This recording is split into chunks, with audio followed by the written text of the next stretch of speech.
Hey guys, what's up? Thank you so much for clicking on this video.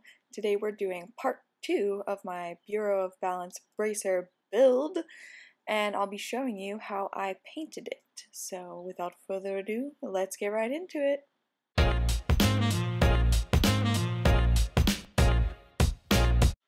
I started off by priming the entire piece with a few layers of white gesso. I just used a large brush and painted over the entire surface, including over the rivets.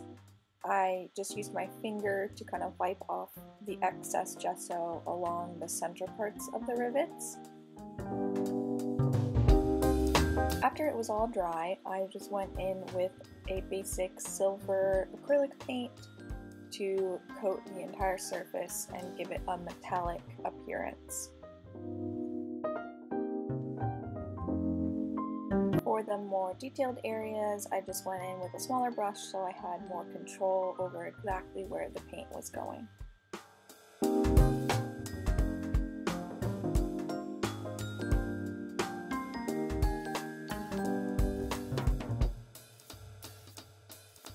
Then I began the process of weathering and detailing with darker colors. I started by adding a little bit of black paint mixed with water to the areas that I wanted to have depth and dimension, and just wiping any excess off with a paper towel. I did this in many layers, adjusting exactly how much darkness was showing, wiping, adding more. You can see here there's a little bit more depth in that one that I was working on at certain angles. Here you can see I'm using a bit of a different technique. I'm just taking the black paint, putting it into a corner, and then wetting my brush to feather out the paint a little bit. This is a pretty common watercoloring technique, and I thought it would work a little bit better than just using the watered down paint on its own to add a lot of depth in those corners.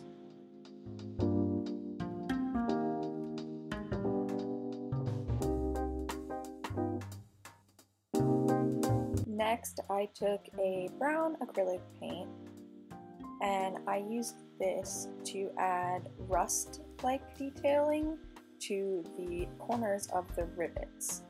Having the gesso that was still left over on the outside of the rivets really gave it a nice crusty look to it.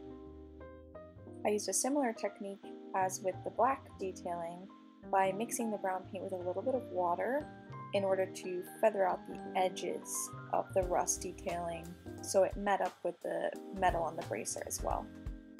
And as you can see, this added a really nice crusty and worn look to the bracer. The rest of the process was just going back in and adding more layers of grime and detailing to make sure that everything really popped and that the whole bracer looked like it had been in use for lots of adventures. Alright, so here is the finished bracer. Oh well, I still have to paint this. I added one more strap on, just it was kind of bending in the middle when I was wearing it, so I think this will alleviate any of that, but I just have to paint that. But the rest of the paint job is done. I added some rusty detailing to the rivets that I added, and I just went in with black paint that I diluted a little bit with water, and then I took a wet brush, like a bigger brush, and just like kind of smudged it out to give those detailing lines. And then I just took some more wet, watered down black paint and just kind of grimed up everything a little bit. I'm super pleased with how it turns out. I think it looks awesome. And yeah, now on to the next stuff. Thank you so much for watching.